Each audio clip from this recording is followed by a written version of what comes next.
लाज लाग्छ नि कस्तो अनि त्यसपछि आफूले टिभीमा हेर्थेँ कस्तो लाज लाग्थ्यो त्यो बेलामा त सुरु फर्स्ट एक्सपिरियन्स मेरो त्यस्तो पो थियो त के लड्दै पढ्दै लभ हेट रिलेसनसिप हुँदा हुँदा हुँदा अब चाहिँ यस्तो भइसक्यो कि अब यो नै मेरो नसा हो यो नै मेरो प्यासन हो त्यो मेरो प्यासन र इन्ट्रेस्ट भएको कारणले गर्दाखेरि नै मैले 20 इयर्ससम्म मिडियामा यसरी बसेर काम गरिरहेको छु किनभने त्यो त मेरो करियर हो मिस नेपाल चाहिँ रेजिस्टर्ड टाइटल मात्रै हो गर्व लाग्छ चिन्दाखेरि होइन तर मेरो करियर र मेरो आइडेन्टिटी चाहिँ टिभी नै हो जस्तो लाग्छ कि इन्डियामा मैले चाहिँ भोइस अफ इन्डिया भन्ने हिन्दी न्युज च्यानलमा काम गरेँ एज अ प्रेजेन्टर अब भन्दाखेरि अहिले यस्तो अचम्म लाग्छ कि कस्तो कुरासँग स्ट्रगल गर्नु पर्थ्यो भन्दाखेरि काम पाउनको लागि पनि कसैसँग त्यो एउटा पिआर हुनुपर्ने जरुरी अनि काम आफ्नो ट्यालेन्टको भरमा भन्दा पनि कोही मान्छे चिनेको भन्ने त्यो नेपोटिजम हुन्छ नि त्यस्तो खालको चाहिँ एकदम त्यो बेलामा निकै नै हावी थियो half the life half the career त स्ट्रगलमै बित्यो क्या त्यो just to prove a point मेरो आफ्नो स्पेस लिनको लागि नै मैले स्ट्रगल गर्नु पर्यो कि त्यो व्यक्तिलाई फिजिकली भेट्नुभन्दा अगाडि नै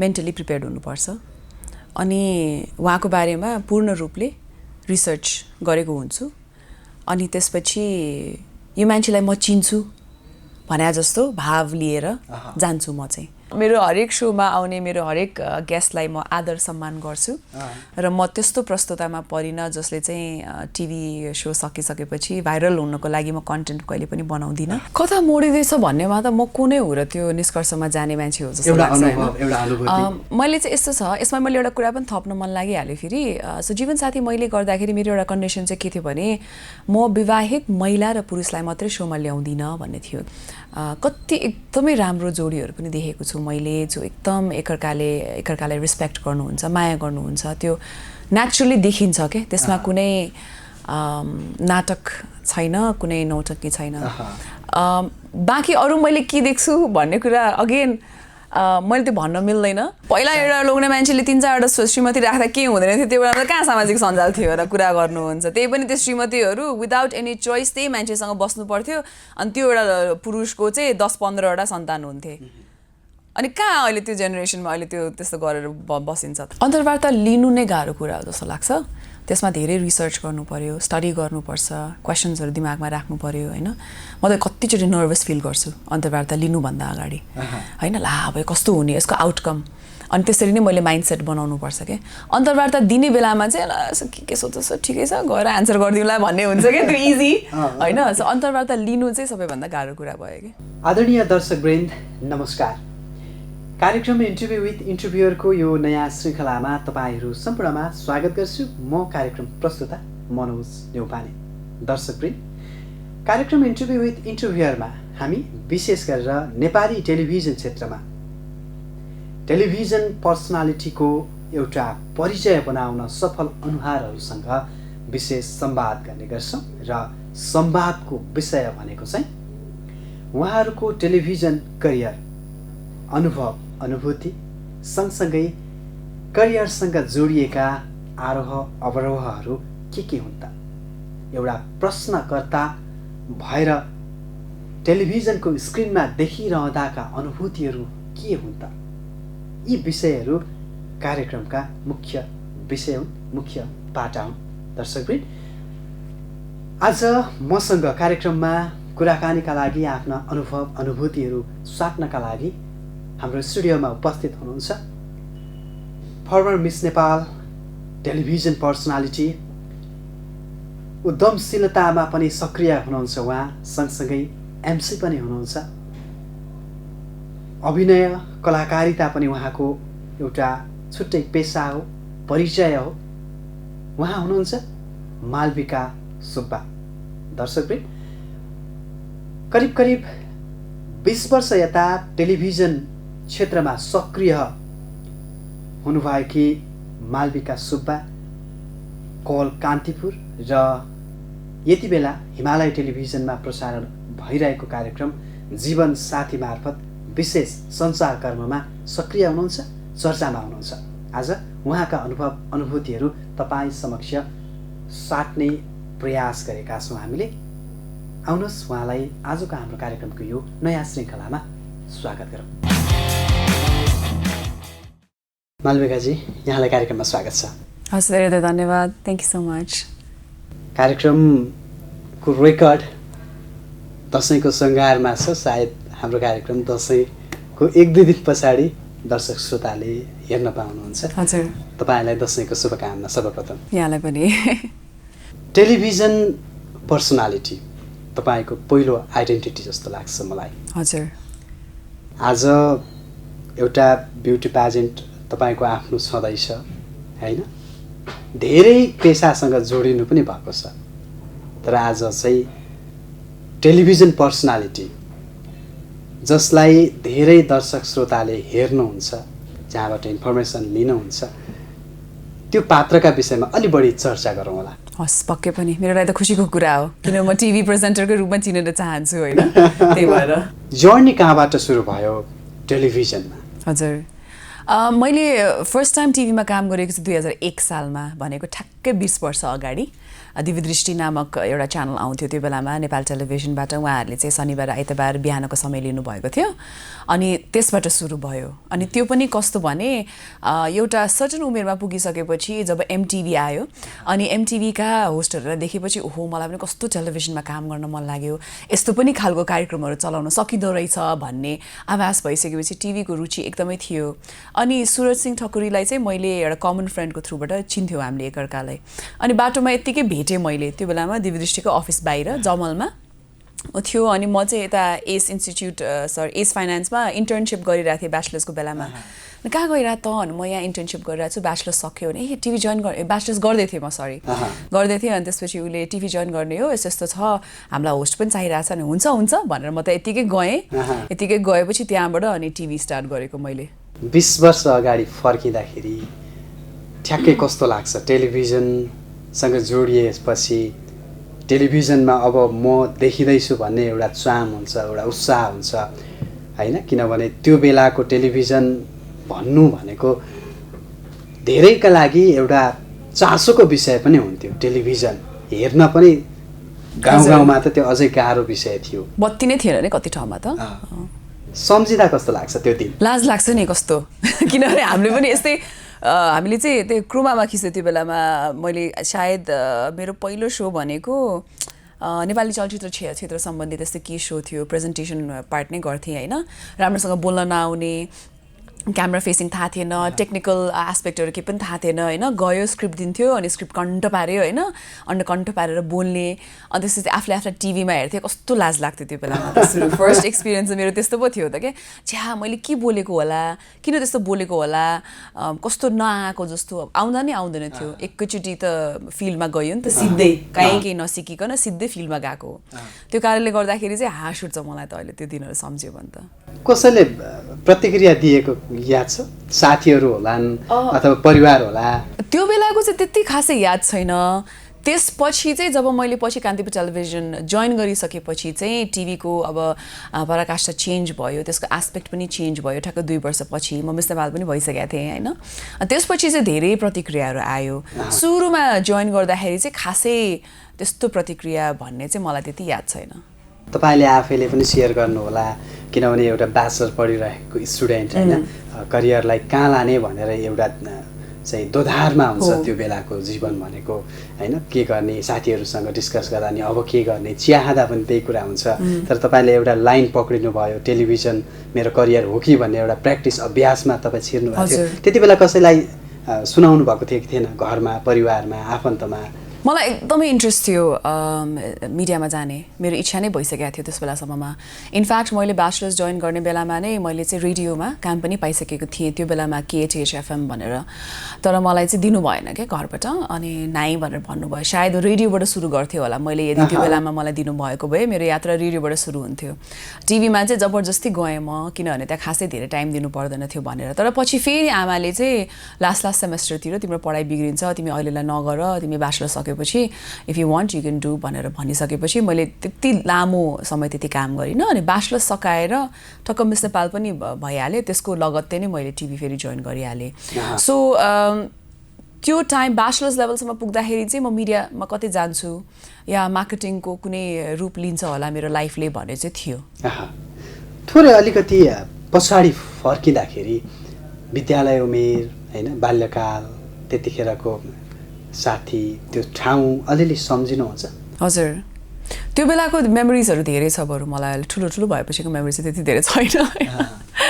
सानो बेलामा त यस्तो अब मेरो आमा बुवा दुवै सरकारी जागिरे बुवा पुलिसमा हुनुहुन्थ्यो तपाईँ धरानमै जन्मिनु भएको होइन द्याट्स रङ इन्फर्मेसन हो त्यो म चाहिँ काठमाडौँमै जन्मेको हो काठमाडौँकै बासिन्दा हो लोकलमा धेरैजनाले मालविका सुब्बा भन्ने बित्तिकै धरानसँग जोड्नुहुन्छ हजुर, अब- यो पनि सायद क्लियर हुन आवश्यक छ होला मेरो मनले चाहिँ म धरानको हो भन्छ कि मलाई धरान एकदमै मनपर्ने सिटी हो होइन तर म धरानमा जन्मेको होइन मेरो बाजे बोजूहरू चाहिँ सबै ताप्लेजुङबाट हुनुहुन्छ तपाईँ पनि आफै अघि भर्खर ताप्लेजुङ भन्दै हुनुहुन्थ्यो होइन सो उहाँ त्यहीँबाट हो उहाँहरू पनि ताप्लेजुङको कुन ठाउँ थाहा छ मैवा खोला साइडतिर हो मैले ठ्याक्कै नाम चाहिँ भन्न सक्दिनँ है सो त्यहाँबाट सुरु भएको उहाँहरूको यात्रा अब म चाहिँ जन्मेको काठमाडौँ नै हो बुवा पुलिस आमा नर्स भएपछि उहाँहरूको धेरै पोस्टिङ भइबस्थ्यो पहिला सो म थुप्रै ठाउँहरूमा हुर्केको पढेको बढेको छु दाङमा नि पढेको छु म होइन अनि त्यसपछि अनि हामी चाहिँ नितान्त काठमाडौँमा नै आएर बस्यौँ उहाँको रिटायरमेन्ट पनि भयो म पनि धेरै सानो थिएँ सो काठमाडौँमै बस्यो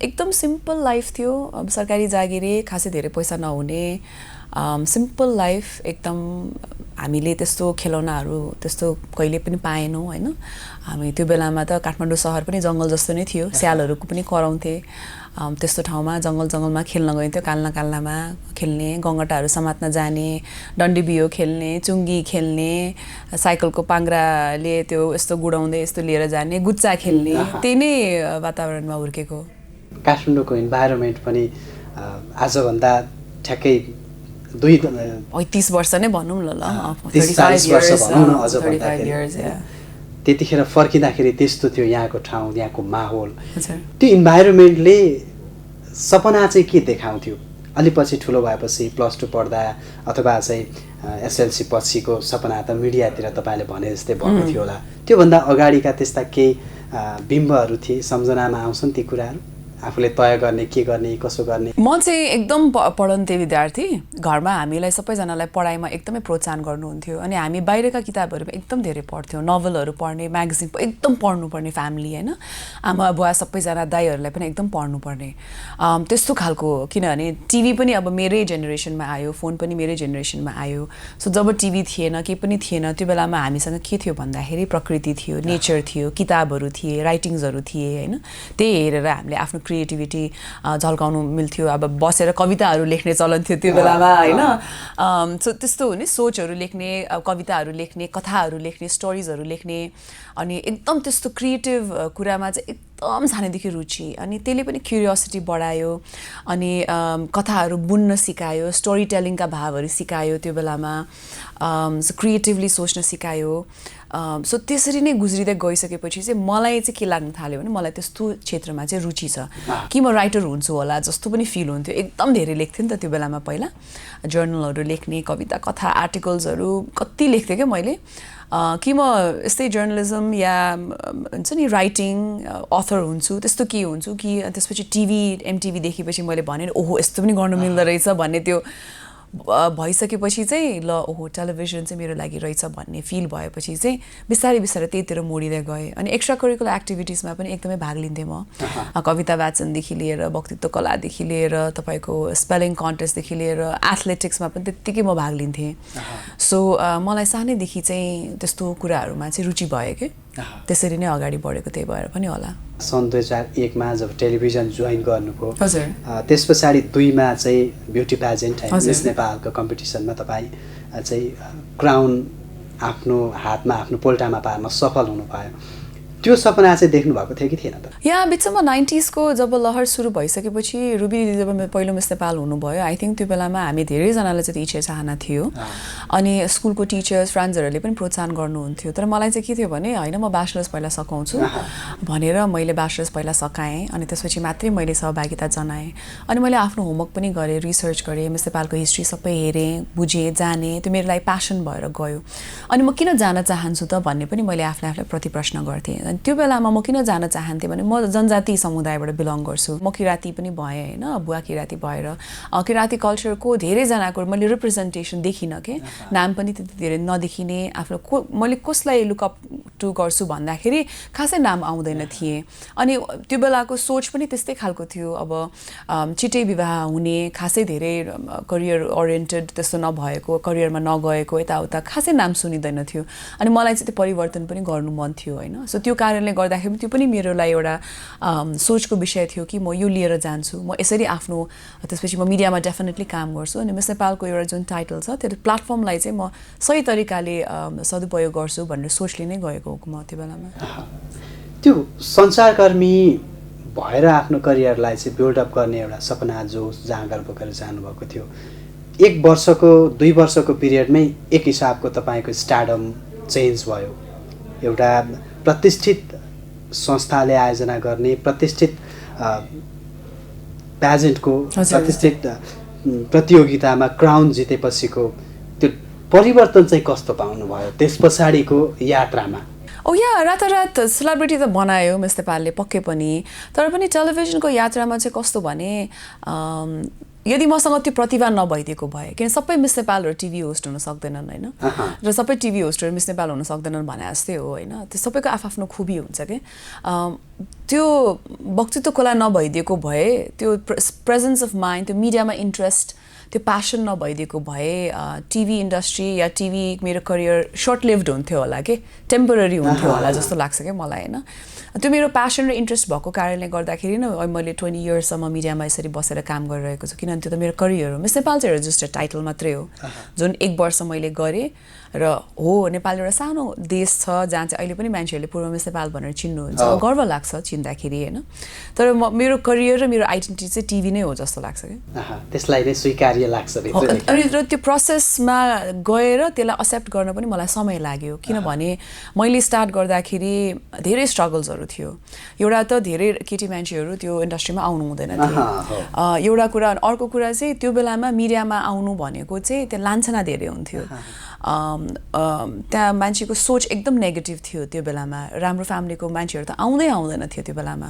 अनि अर्को तपाईँको जेन्डर इक्वालिटीकै पर्सपेक्टिभमा कुरा गर्दाखेरि केटीहरूलाई एकदम कम पे दिइन्थ्यो, स्पेसिफिक काइन्ड अफ शो मात्र दिइन्थ्यो, त्यो सबै कुरालाई फाइट गर्नु पर्यो कि।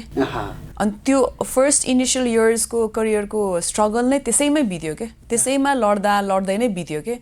अनि कतिवटा पोइन्टमा त म सक्दिनँ टिभी गर्न, म मिडिया हाउसमा बसेर काम गर्न सक्दिनँ भनेर आजित खाएर मैले कति बिचमा कति वर्ष त मिडिया नै छोडेँ पनि मैले।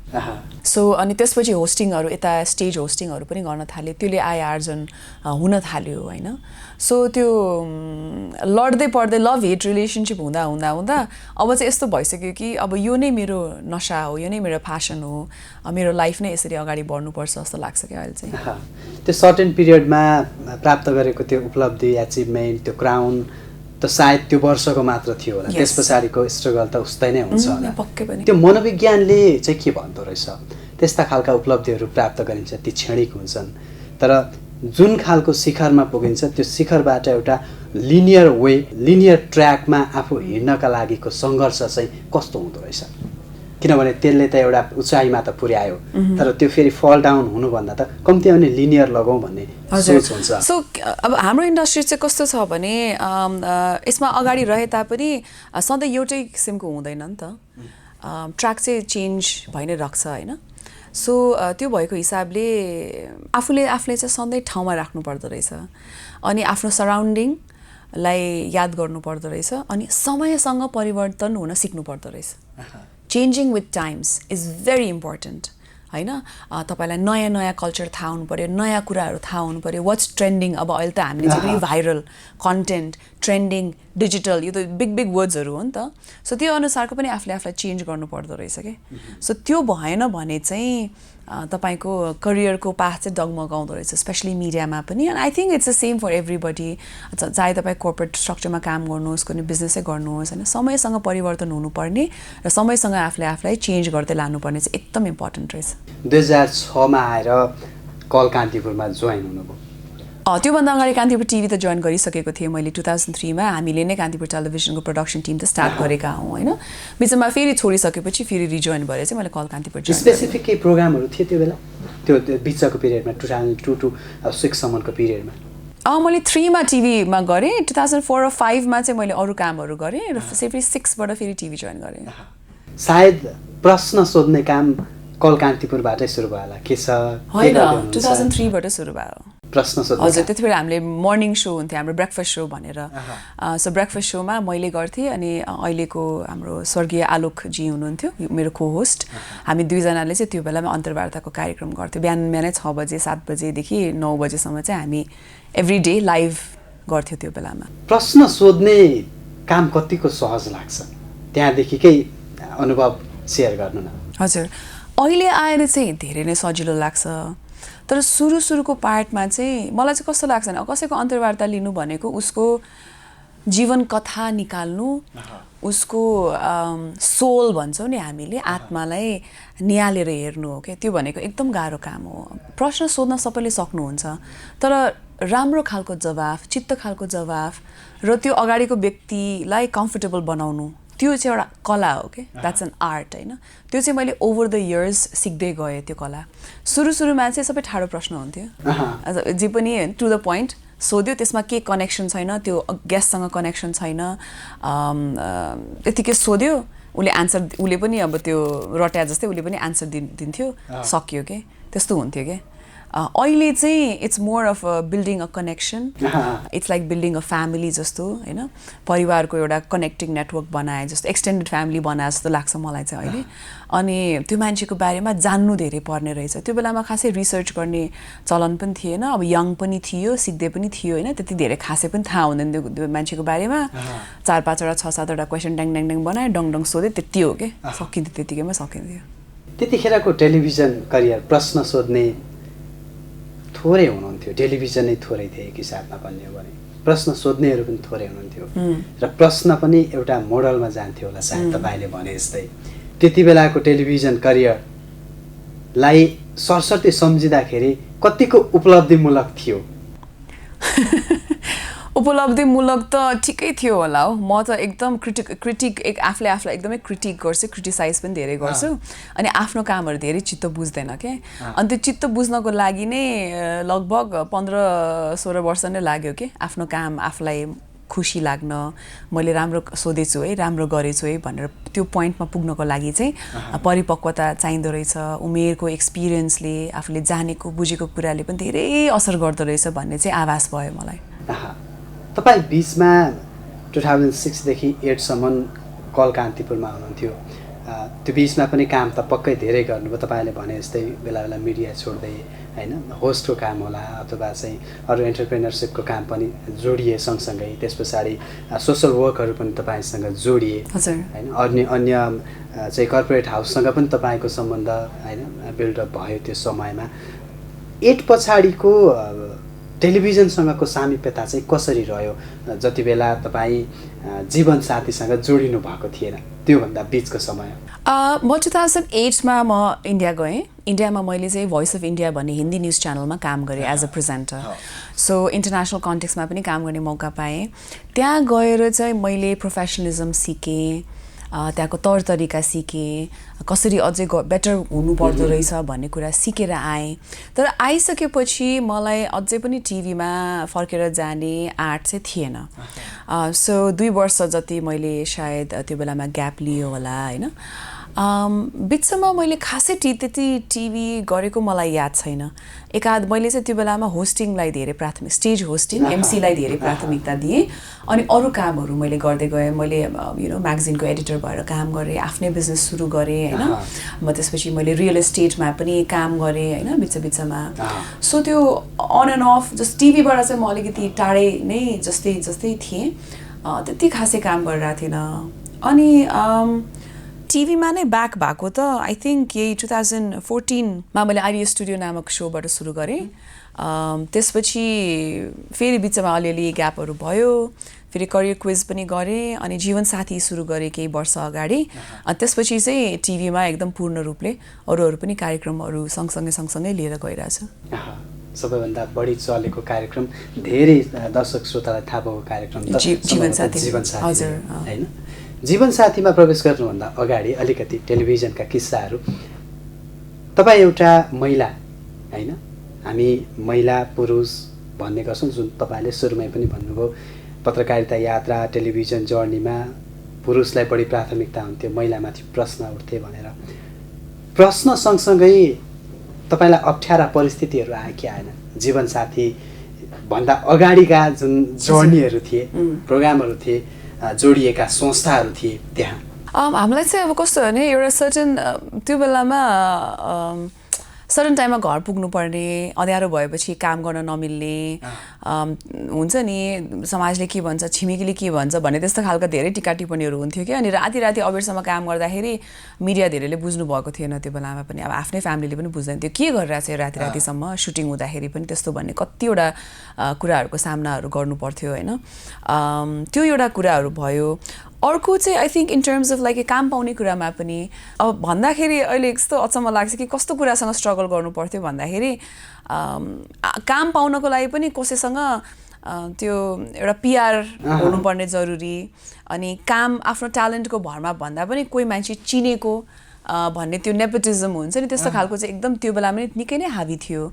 अनि महिला भएपछि शालीन हुनुपर्छ, अनि साई हुनुपर्छ एकदम होइन, हजुर हुन्छ, हजुर नमस्कार, हुन्छ गरेर बोल्नुपर्छ भन्ने मात्रै सोच। त्योभन्दा बाहिर गएर अलिकति आफूले आफ्नो एउटा स्ट्यान्ड राख्यो भने, आफ्नो आवाज राख्यो भने oh she is very hard to work with, उसँग चाहिँ काम गर्न एकदम गाह्रो छ है, योसँग त काम नगर भनेर त्यस्तो खालको धेरै बनाइदिनु भयो क्या मान्छेहरूले। सो बिचमा आई थिङ्क मलाई मान्छेहरूसँग काम गर्न पनि एकदम गाह्रो भयो र कामको अफर पनि खासै आएन बिकज अफ द्याट रिजन के।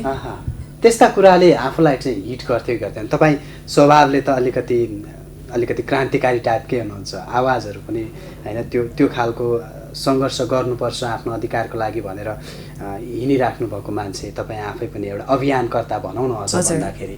तर तपाईँलाई चाहिँ त्यो अरूलाई भनिए पनि मासमा भन्नु र आफूले अनुभूत गर्नु त फरक होला। त्यस्ता हिट गरेका क्षणहरू मलाई एकछिन त डेफिनेटली गाह्रो हुन्थ्यो, तर त्यसपछि मैले यस्तो सोचेँ maybe it's not meant to be. यदि कोही मान्छेले मलाई त्यही रिजनले मसँग काम गर्न चाहँदैन भने त्यो उसको प्रब्लम हो, मेरो होइन जस्तो लाग्थ्यो कि। अनि त्यसपछि म अरू कामहरू पनि थिएँ होइन। मलाई चाहिँ कस्तो लाग्छ बिचमा मैले टिभीसँग मन मरेको थियो, अनि त्यही कारणले गर्दाखेरि मैले त्यसलाई प्राथमिकता दिइनँ र त्यो मलाई प्रायोरिटीमा बनाएन, र त्यही भएर मैले त्यसलाई काम गर्न सकिनँ होइन। त्यो पनि एउटा फ्याक्टर थियो। मैले साँच्चीकै नै चाहेको भए मैले केही न केही तरिकाबाट मैले त्यो गरेर छोड्थेँ होला कि। सो मैले एउटा ब्रेक जस्तो पनि भयो, म अरू एक्सप्लोर गर्न चाहन्थेँ। अलमोस्ट लाइक लेट 20s पुगिसकेको थिएँ, मलाई नयाँ नयाँ कुराहरू एक्सपिरियन्स गर्नु थियो, नयाँ नयाँ लेट्स सी हेरौँ न त मेरो करियर अरू कुरामा पनि बिल्ड हुन सक्छ कि भन्ने पनि सोच थियो कि। सो त्यसरी नै मैले एक्सप्लोर गरेर त्यसरी नै अगाडि बढेको। तपाईँले अघि पारिश्रमिकमा पनि थोरै दिने होइन, एउटा डिस्क्रिमिनेसन हुने भन्ने कुरा, तपाईँको पहिलो पारिश्रमिक कति थियो? 3000 टिभीमा काम गर्दा 3000 थियो? हजुर। त्यतिखेरको सायद 3000ले एउटा व्यक्ति त पालिन्थ्यो होला त्यो समयलाई क्यालकुलेसन गर्ने हो भने, तर कम्पेरिटिभ हिसाबमा कस्तो थियो त्यसको पारिश्रमिकको लेभल? त्यो बेलामा फर्स्ट टाइम चाहिँ मैले कहिले पनि प्रतिप्रश्न गरिनँ। पछि मिस्टर पाल भएर फेरि टेलिभिजनमा जोइन गर्दाखेरि चाहिँ त्यो बेलामा क्वेसन गरेको। त्यो बेलामा त 2-3 हजार 3-4 हजारको पनि फरक हुन्थ्यो, एउटै लेभलको भए पनि 2-3 थाउजन्डको त फरक हुन्थ्यो। त्यतिखेर चाहिँ तपाईँ त्यो स्वभावका हिसाबले चाहिँ संसार क्षेत्र के रहेछ जस्तो लाग्थ्यो त्यो बेला? मैले गलत पो डेस्टिनेसन चुज गरेँ कि? यो किन यति कन्जर्भेटिभ छ जस्तो लाग्थ्यो कि मलाई। यस्तो कन्जर्भेटिभ, यस्तो पितृसत्तात्मक सोच किन छ, किन मैले बेसिक कुराको लागि पनि लडिरहनु पर्छ भने जस्तो फिल हुन्थ्यो कि। जबकि त्यो स्ट्रगल मैले मेरो कुनै पनि मेल कलिगले गरेको कहिले पनि देखिनँ। प्रिभिलेज्ड हो नि त उहाँहरू, कि उहाँहरूले त्यो स्ट्रगल गर्नु परेन? प्रिभिलेज्ड हो नि, एकदमै प्रिभिलेज्ड हो नि। मैले बेसिक कुराको लागि मेरो हाफ द करियर त मैले त्यस्तै स्ट्रगलमा बिताएँ। मैले त्यो स्ट्रगल नगर्नु परेको भए कतिवटा कुराहरूमा म अगाडि बढिसक्थेँ होला जस्तो लाग्छ कि। सिकाइ wise, technical wise, knowledge wise होइन। Half the life, half the career त स्ट्रगलमै बित्यो क्या। त्यो just to prove a point, मेरो आफ्नो स्पेस लिनको लागि नै मैले स्ट्रगल गर्नु पऱ्यो कि। तपाईँलाई काठमाडौँमा जन्मिएर एउटा तपाईँले भनिहाल्नुभयो बुवा मम्मीको पेसाको हिसाबले पनि आर्थिक अवस्था त्यस्तो दयनीय होइन होइन, खान लाउन पुग्ने अवस्थामै हुन्छ। त्यति भएपछि एउटा त्यो लेभलको परिवार अभिभावकत्व पाएर पनि, त्यो लेभलको एजुकेसन प्राप्त गरेर पनि त्यस्तो खालको सङ्घर्ष गर्नु पर्यो भनेपछि आम नेपाली महिला धेरै गाह्रो छ। कस्तो थियो होला भन्ने त्यतिखेरको सोच्न पनि सकिँदैन। आज पनि सायद त्यस्तै होला, केही हदसम्म त छ। तर अहिले चाहिँ म के देख्छु भने जुन 1-2वटा मालविका सुब्बा त्यो बेलामा थिए अहिले हजारौँको सङ्ख्यामा सयौँको सङ्ख्यामा त्यस्तो मालविका सुब्बाहरू धेरै हुनुहुन्छ जसले आफ्नो आवाज पटक पटक उठाइरहनुहुन्छ जसले चाहिँ प्रतिकार पटक पटक गरिरहनुहुन्छ एकदम खुसी लाग्छ कि मलाई अहिले चाहिँ आनन्द लाग्छ कि अहिले चाहिँ त्यो बेलामा त एक्लै जस्तो फिल हुन्थ्यो नि त कस्तो एक्लै फिल हुन्थ्यो भनेदेखि एक्लै त्यो लडाइँ लडिरहेको जस्तो फिल हुन्थ्यो कि तर हाम्रो जेनेरेसन हाम्रो ब्याचले त्यो बेलामा त्यस्तो नगरेको भए अहिलेको जेनेरेसनलाई त्यो बाटो त्यसरी पेभ हुँदैन थियो जस्तो लाग्छ कि मलाई जुन उहाँहरूले अब बुझ्नुहुन्छ बुझ्नु हुँदैन मलाई थाहा छैन होइन रियलाइज गर्नुहुन्छ गर्नु हुँदैन थाहा छैन तर रियालिटी त्यही नै हो क्या म्यानेजमेन्टको स्टुडेन्ट होइन छोडिदिन्छु यो टेलिभिजन सिलेक्सन सबै म ब्याङ्किङतिर जान्छु भन्ने लागेन ब्याङ्किङ त प्लिज नो डेफिनेटली क्यासियरको जब गर्ने त्यो त्यस्तो ब्याङ्कमा त्यो 9 to 5 ओहो कस्तो म त कहिले पनि लागेन म बरु एड एजेन्सीमा चाहिँ मैले जब अप्लाई गरेको थिएँ होइन पाइ पनि सकेको थिएँ त्यो जब मैले नलेर त्यसपछि अनि यता टिभी गर्न थालेँ अनि मम्मीको नर्स भन्नुभयो पेसा बुवाको सेक्युरिटीतिर भयो सुरक्षा निकायतिर भयो होइन मम्मी बाबाको सपना थिएन छोरीलाई यस्तो बनाउँछु बुवाको त के थियो मलाई थाहा छैन किनभने म एकदम सानो हुँदा नै बुवा बित्नु भएको हो आमाले चाहिँ मलाई डक्टर बन्न भन्नुहुन्थ्यो मेडिकल फिल्डमा जाऊ भन्नुहुन्थ्यो अनि मलाई त्यसमा कहिले पनि रुचि लागेन म्यानेजमेन्ट रोज्नुको कारण के थियो there was no other option easy कुरा मिडिया पढ्न मन लाग्यो आफूलाई त्यो बेलामा मिडिया स्टडिज भन्ने नै थिएन होइन अनि के गर्ने त जर्नलिजम थियो तर मिडिया स्टडिज थिएन के किन हामीलाई त टिभी एन्टरटेनमेन्ट सेक्टरको पढ्नु मन थियो नि त सो त्यो कारणले गर्दाखेरि ल म्यानेजमेन्ट ठिकै छ म्यानेजमेन्ट पढ्दियो के गर्ने त भनेर बिबिएको खुब लहर बल्ल आएको थियो त्यो बेलामा हामी त बिबिएको फर्स्ट ब्याच त्यो बेलामा यता पोखरा युनिभर्सिटीको अनि फर्स्ट ब्याच सबैलाई बिबिए भन्ने थियो त्यो बेलामा ल त बिबिए पढ्दिउँ भनेर अनि बिबिए पढेको अनि तर मैले पछि चाहिँ मास कम्युनिकेसन र जर्नलिजम चाहिँ पढेँ बट स्टिल त्यो आफूले सोचेको जस्तो पढ्न नपाएर नै हो मैले म्यानेजमेन्ट लिएको त्यो बेलामा तपाईँलाई पेसागत रूपमा चिन्नेले कतिपयले सञ्चारकर्मी भनेर चिन्नुहुन्छ होला केही पोर्सन हुनुहुन्छ होला उहाँहरूले मिस नेपाल मालविका सुब्बा भनेर चिन्नुहुन्छ होला कतिपयले एउटा इन्टरप्रेनर होइन एउटा स्वरोजगार उन्मुख महिला उद्यमी भनेर चिन्नुहुन्छ होला अथवा कतिपयले पब्लिक होइन एमसी त्यो भनेर पनि चिन्नुहुन्छ होला अथवा अझ भन्ने हो भने तपाईँलाई एउटा सामाजिक काममा सामाजिक अभियन्ताका रूपमा पनि चिन्नुहुन्छ होला सँगसँगै कलाकारिता पनि तपाईँको करियरमा धेरै समय जोडिँदै आएको विषय हो कलाकारिता त सँगसँगै छँदैछ सायद एउटा टिभी प्रेजेन्टरमा पनि कलाकारिता केही पोर्सन हुन्छ यस हिसाबमा परिचयको त्यो डाइभर्सिटीले चाहिँ कतिको असर पार्दो रहेछ करियरमा मलाई चाहिँ म मिडियाकर्मी भनेर नै चिनिन चाहन्छु धेरैले चाहिँ पूर्व मिस नेपाल भनेर भन्नुहुन्छ अनि त्यसमा चाहिँ कहिलेकाहीँ चित्त बुझ्दैन अब त्यो त कस्तो भने त्यो मैले आफैले त्यस्तो बनाएको पनि होइन उहाँले त्यस्तो सोच्नु भएको पनि होइन अनि मलाई चाहिँ म मिडियाकर्मी भनेर नै चिनिन चाहन्छु कि किन मेरो पेसागत हिसाबले म त्यही नै हो नि त सो म युजली त्यही नै भन्छु कि म मिस नेपाल भनेर चिनिनै चाहदिनँ क्या खासमा म मिस नेपालको कुरा पनि गर्न मन लाग्दैन कि किनभने that was like a long time ago धेरै वर्ष भइसकेको थियो कति त्यही कुरा गरेर कति त्यही कुरा गरेर बस्ने भन्ने जस्तो लाग्छ कि मलाई जब कि मेरो पेसा त चलिरहेछ नि त गरिरहेछ नि त मैले कति नयाँ कामहरू गरेको छु त्यो त्यसले एउटा चिन्ने होस् जस्तो चाहिँ लाग्छ परिचयमा बदलाव आओस् भन्ने भाव उत्पन्न हुन्छ कुनै कुनै समय हजुर त्यति नै हो अरू त केही पनि छैन तपाईँ कला यो समय व्यवस्थापनको कुरा पनि भन्ने हुन्छ होला करियरमा यो परिचयको डाइभर्सिटीमा होइन विविधतामा बाँच्नु परेको छ समय व्यवस्थापन पनि उत्तिकै महत्त्वपूर्ण होला सँगसँगै यो ट्रिट हुन्छ नि पब्लिकले गर्ने ट्रिट यी समय व्यवस्थापन पब्लिकसँगको रिलेसन पारिवारिक रिलेसन पनि छँदैछ व्यवस्थापकीय पाटोलाई चाहिँ कसरी लिनुहुन्छ करियरमा टाइम म्यानेजमेन्ट त एकदम इम्पोर्टेन्ट कुरा हो कुनै पनि मिडियाकर्मीको लागि स्पेसली म फ्रिलान्सर म एकै दिनमा 3-4वटा काम पनि गरिरहेको हुन्छु 3-4 ठाउँमा गइरहेको हुन्छु आज नै मेरो यो तेस्रो अन्तर्वार्ता हो होइन त्यो कारणले गर्दाखेरि एकदम इम्पोर्टेन्ट कुरा छ अब पब्लिकले ट्रिट गर्ने कुरामा चाहिँ कस्तो हुन्छ भने पहिलाको लेभल र अहिलेको लेभल एकदम फरक छ अहिले चाहिँ मान्छेहरू आफैले पनि कतिवटा कुराहरू बुझ्नुहुन्छ, पोलाइट हुनुहुन्छ, बाहिर भेट्दाखेरि पनि भेरी नाइस, राम्रो मजाले गर्नुहुन्छ। म पनि मजाले कुरा गर्छु, गफ गर्छु, मलाई पनि नयाँ मान्छेहरू चिन्न बुझ्न एकदमै कम्फर्ट लाग्छ कि। र समय परिस्थिति र उमेर सँगसँगै परिपक्वता पनि त्यसरी परिवर्तन हुँदो रहेछ। पहिला चाहिँ ओहो मसँग मान्छे बोल्न नआए नि हुन्थ्यो, अनि अप्ठ्यारो लाग्ने, अक्वर्ड लाग्ने, म त्यस्तो खालको मान्छे कि पहिला। अहिले पनि केही हदसम्म छु होइन, त्यस्तो नखुल्ने। अनि त्यो भएर कोही बोल्न मात्रै गर्थेँ कि म, कोही बोल्न आयो भने पनि मान्छेहरूले एकदमै घमण्डी भन्न ठान्ने होइन, त्यस्तो भयो भने। तर खासमा त घमण्डी भएको होइन, त्यो सोसियली अक्वर्ड भएको हो क्या, त्यो बोल्न नआएको हो कि। टिभीमा यताउता स्टेजमा माइक दियो भने बोल्न सक्ने, तर पर्सनल लेभलमा फेरि मान्छेले यत्तिकै कुरा गर्न आयो भने बोल्न नसक्ने के। इन्ट्रोभर्ट, अलिअलि इन्ट्रोभर्ट पनि केही हदसम्म प्रोफेसनली एक्सट्रोभर्ट, तर पर्सनल लेभल्समा इन्ट्रोभर्ट के। त्यो कारणले गर्दाखेरि मलाई चाहिँ समस्या धेरै भए सुरुमा।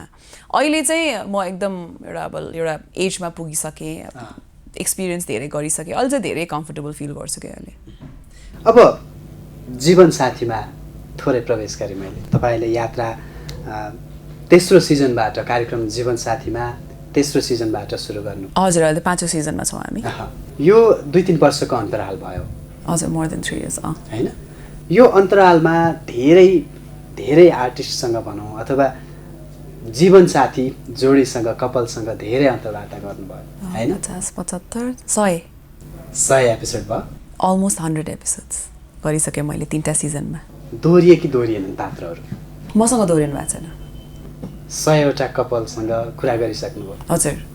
विषयवस्तु तपाईँले जुन खालको पात्रहरू ल्याउनुहुन्छ, यी पात्रहरूसँगको तपाईँको सामिप्यता पक्कै पनि हुन्छ होइन?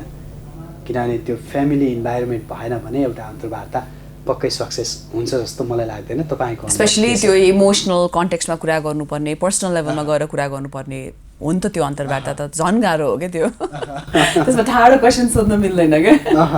यो हिसाबले एउटा अनुभवले खास अन्तर्वार्ता भन्नु के रहेछ होइन, त्यो पनि एउटा पर्सन, व्यक्तिसँग, उसको प्रोफाइलसँग जोडिएर, उसको परिवारसँग जोडिएर, ती उसका जीवनका अनेकन बाधाहरू, आरोह अवरोहहरूसँग जोडिएर प्रश्न गर्दाको अनुभव कस्तो हुँदो रहेछ? त्यो व्यक्तिलाई फिजिकली भेट्नुभन्दा अगाडि नै मेन्टली प्रिपेयर्ड हुनुपर्छ। अनि उहाँको बारेमा पूर्ण रूपले रिसर्च गरेको हुन्छु। अनि त्यसपछि यो मान्छेलाई म चिन्छु भने जस्तो भाव लिएर जान्छु म चाहिँ। अनि अर्को कुरा, उहाँलाई भेट्ने बित्तिकै उहाँहरूलाई कम्फर्टेबल बनाइदिनु पर्यो होइन? भनेपछि त्यहाँ साथीपन, परिवारपन, उहाँहरूकै लेभलको कुराहरू गर्ने, उहाँहरूलाई के कुराले चाहिँ कम्फर्टेबल बनाउँछ त्यसमा ध्यान दिनु पर्यो। अनि अन्तर्वार्ता गर्दै जाँदाखेरि कुन कुरालाई उहाँहरूले चाहिँ अक्वर्ड बनाउँछ त्यो कुरा नजाने। सुरुमा नै म भन्छु, केही कुरा तपाईँहरूलाई अक्वर्ड लाग्यो भने मलाई भन्नु होला, म रोक्छु, अनि त्यसपछि म फेरि कन्टिन्यू गर्छु। या मैले सोधेको कुनै प्रश्न तपाईँलाई चित्त बुझेन भने तपाईँले मलाई भन्न पाउनुहुन्छ भनेर म सुरुमै भन्छु कि उहाँहरूलाई। अनि यहाँ तपाईँलाई हामी केरकार गर्दैनौँ, यहाँ तपाईँको कथा हामी जान्न चाहन्छौँ भनेर पहिल्यै भन्छु म। अनि उहाँहरूसँग साथी बन्ने, मजाले गफ गर्ने, हाँस्ने, हँसाउने, अनि त्यो कनेक्सन, अनि कहाँ गएर चाहिँ इमोसनल कनेक्सन गर्न सकिन्छ। अनि उहाँको कुरा, किन म आफै पनि थुप्रैवटा सिचुएसन्सबाट गुज्रेको भएर उहाँहरूले भनिरहेको बेलामा मैले त्योसँग रिलेट गर्न सक्छु। अनि त्यो रिलेट गर्ने बित्तिकै मैले आफ्नो व्यक्तिगत त्यसमा धारणा राख्ने बित्तिकै उहाँहरूलाई झन् कम्फर्टेबल फिल हुन्छ। सो त्यो गराउने। अनि कहिलेकाहीँ कतिजना कस्तो हुन्छ भने अब हस्बेन्ड कम्फर्टेबल हुनुहुन्छ, वाइफ कम्फर्टेबल नहोला, वाइफ कम्फर्टेबल छ या वाइफ मिडियाको हुनुहुन्छ भने हस्बेन्ड नन मिडिया हुनुहुन्छ, उहाँ अनकम्फर्टेबल होला। सो फोकस चाहिँ जो अनकम्फर्टेबल हुनुहुन्छ उहाँतिर धेरै सिफ्ट गरिदिने, उहाँलाई चाहिँ त्यो सोको पात्र बनाइदिने, र जो कम्फर्टेबल हुनुहुन्छ उहाँलाई चाहिँ एउटा सपोर्टिङ पात्रको रूपमा प्रस्तुत गरिदिने। त्यो गर्ने बित्तिकै उहाँहरूले धेरै कम्फर्टेबल फिल गर्नुहुन्छ क्या। यो भनेको एकदम इमोसनली एक्जस्टिङ काम हो क्या। यो चाहिँ धेरै तहबाट सोच्नुपर्छ, सेन्सिटिभ हुनुपर्छ, सद्भावको भावनाहरू राख्नुपर्छ होइन? अनि उहाँसँगै रुनुपर्छ। उहाँ रुनु भन्छ पनि आफू पनि रुने, त्यो पनि गाह्रो काम हो क्या। जीवनसाथी भनेको एउटा सोलमेट पनि भनिन्छ होइन? धेरै पात्रहरूसँग अन्तर्वार्ता लिँदाखेरि कुनै पात्र, कुनै जोडी, कुनै कपल सम्झिनुहुन्छ जसले तपाईँलाई पनि छोएको होस्, उहाँहरूको विचार, उहाँहरूको सम्बन्धले पनि छोएको होस्? अनगिन्ती जोडी हुनुहुन्छ त्यस्तो त, सबैजनाले केही न केही प्रभाव त छोडेर जानुभएको छ म माथि। अब पहिलाको चाहिँ त्यति धेरै मलाई याद छैन। सुरुकोमा मलाई एकदमै मन छोएको भनेको चाहिँ हाम्रो पूर्व मिस नेपालै हुनुहुन्छ रुबी दिदी र उहाँको जीवनसाथीको अन्तर्वार्तामा रुबी दिदी एकदमै रुनु भएको थियो क्या आफ्नो बुवालाई सम्झेर। अनि त्यो बेलाको मोमेन्ट एकदम याद आउँछ मलाई। त्यसपछि रिसेन्टली मैले लेखोमा धर्मेन्द्र सेवान र उहाँको श्रीमती सुमिना सिंहकोमा पनि सुमिनाले पनि आफ्नो परिवार र उहाँहरूको फ्यामिलीले पनि उहाँहरूको जोडीलाई एक्सेप्ट नगरेको कारणले गर्दाखेरि उहाँ एकदमै 20 मिनटै रुनु भएको थियो होला त्यो सेटमा। कति त हामीले एडिटिङ गरेर राख्यो होइन। अब त्यो मनको हुन्छ नि पहिलादेखिको त्यो पेनलाई उहाँले सम्हालेर राख्नु भएको थियो होला। अनि त्यो मैले क्वेसन सोध्दै जाँदा त्यो निस्केर आयो कि त्यो भयो होइन। इमोसनल मोमेन्ट्सहरू एकदम धेरै हुन्छ कि। अनि हाम्रो थिएटर आर्टिस्ट हुनुहुन्छ सुदाम छटकुली र आकांक्षा कार्की, उहाँहरूको पनि एकदमै इमोसनल इन्टरभ्यू थियो त्यो पनि।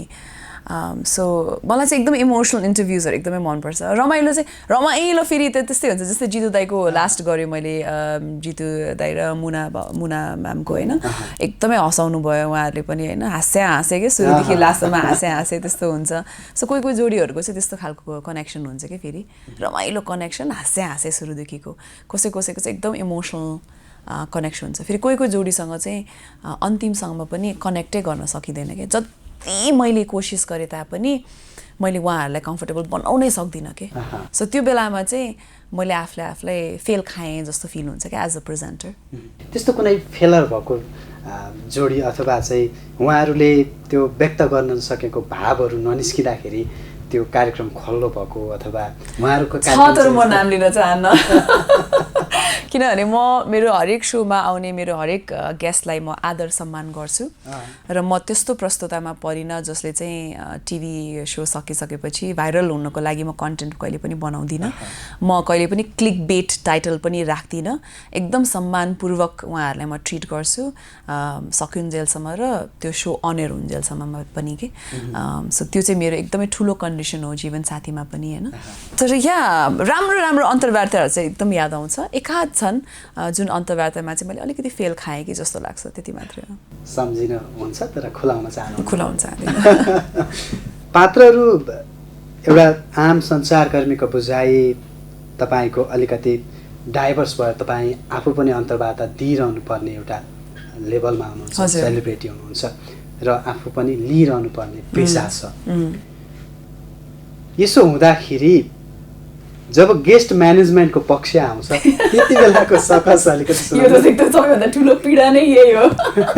मलाई यतिजनाले रिजेक्ट गर्नुभएको छ। मैले यतिजनालाई बेग गरेको छु, प्लिज गरिदिनुहोस् न, आउने होइन, प्लिज आइदिनुहोस् न, बरु म तपाईँको लागि यो गरिदिन्छु, तपाईँ मेरो लागि आइदिनुहोस् न भनेर बार्टर सिस्टम धरि गरेको छु मैले। कति गरेको छु त्यो त मान्छेहरूले त मलाई त देख्ने बित्तिकै भाग्न थाल्छन् अब त। त्यो धेरै सोधेर क्या आइदिनुहोस् न भनेर। अनि कसैको बिहा हुन लाग्यो कि कसैको इन्गेजमेन्ट भयो कि बधाई छ जीवन साथीमा आउने होइन भनेर लेखिहाल्नुपर्छ कि पहिले। कस्तो त्यो मेहनत गर्नुपर्छ। आई थिङ्क अन्तर्वार्ता लिने अहिलेको लागि चाहिँ सबैभन्दा गाह्रो कुरा भनेको गेस्टलाई सेटसम्म लिएर आउनु सबैभन्दा ठुलो कुरा हो जस्तो लाग्छ अहिले त। योसँग केही पत्रकारितासँग जोडिएका केही पाटाहरू पनि होलान् सायद। यो क्षेत्रभित्र भएका केही नकारात्मक क्रियाकलापहरूले पनि अलि असहज पारेको हो कि? हो नि, यो वर्ष नै मात्र हामीलाई कति धेरै एक्सपिरियन्स भयो जहाँ चाहिँ उहाँहरूले अरू ठाउँमा गएर दिएको अन्तर्वार्ता या उहाँहरूको कुनै कन्ट्रोभर्सीले गर्दा भएका मिडियाका चहल पहलले गर्दाखेरि उहाँहरू एकदमै कम्प्लिटली सटडाउन हुनु भइदियो र त्यो कारणले गर्दाखेरि त्यसको असर चाहिँ हामीलाई पर्यो कि हामीले उहाँहरूलाई सोमा ल्याउन सकेनौँ किन उहाँहरू चाहिँ मिडियामै नआउने, म मिडियाबाट ब्रेक लिन चाहन्छु या म अन्तर्वार्तै नदिने, यस्तो कस्तो क्वेसन सोध्यो पहिला मलाई, यस्तो नराम्रो एक्सपिरियन्स भयो मलाई, म त्यही भएर नआउने भन्ने धेरै हुनुहुन्छ। यस्ता कुराहरूले चाहिँ तपाईँलाई कतिको प्रभाव पार्छ? जस्तो यो विषय त तपाईँ आफूमा मात्र निहित हुँदैन, हरेक सञ्चार कर्मीसँग हरेक सञ्चार संस्थासँग जोडिएको कुरा होला। किनभने पेसा एक हिसाबले छँदैछ, गेस्ट म्यानेजमेन्ट गर्नुपर्ने बाध्यता पनि छँदैछ, कार्यक्रमहरू चलाउनु पर्ने छ। तर मिडिया क्षेत्रमै भएका यस्ता गतिविधिले गेस्टहरू जसरी अतालिनुहुन्छ आतिनुहुन्छ हामी पनि आतिन्छौँ त, किन हाम्रो पनि त अन्तर्वार्ता लिइन्छ नि त, हाम्रो बारेमा पनि त लेखिन्छ नि त होइन। अब म चाहिँ पत्रकारिताको विद्यार्थी, एथिक्समा काम गर्ने मान्छे, यस्तो कुराहरू पच्दैन क्या हामीलाई त। अनि लाज लाग्छ एउटै खालको मेन स्ट्रिम एउटै खालको करियर पाथमा भए तापनि। जस्तै मैले भने नि, मेरो फर्स्ट सोचाइ भनेको गेस्टलाई कम्फर्टेबल बनाउने, मलाई भाइरल हुनु छैन, मलाई ट्रेन्डिङ नम्बरमा कतिमा पर्नु छैन, मलाई त्यो एसेन्स जुन छ त्यो अन्तर्वार्ताको त्यो आउनु पर्यो, त्यसमा आत्मीयता आउनु पर्यो, कथा आउनु पर्यो। मेरो लागि सबैभन्दा ठुलो अचिभमेन्ट नै त्यही हो जस्तो लाग्छ कि।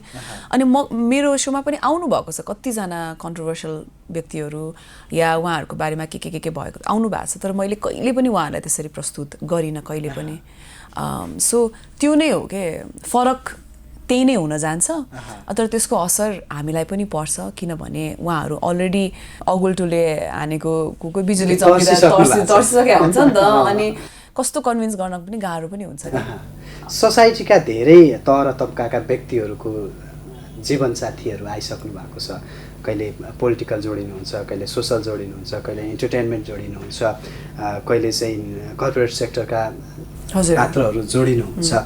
यी सबैसँगको त्यो सम्बन्ध हुन्छ नि, त्यो व्यवस्थापन छ नि, त्यसलाई चाहिँ कसरी लिनुहुन्छ, कसरी मेन्टेन गरिराख्नु भएको छ तपाईँले? ती पात्रहरूलाई त ल्याउनु पर्यो होला होइन, फेरि एउटा फिल्ड मात्रै होइन। हजुर, अलि सहज तपाईँलाई मनोरञ्जन फिल्ड होला? Not exactly. एटलिस्ट के गर्व लाग्छ भने 20 वर्षमा चाहिँ मैले एउटा नाम चाहिँ कमाएको रहेछु कि तपाईँले गर्दा मात्रै म आएको भन्ने पनि धेरै हुनुहुन्छ कि।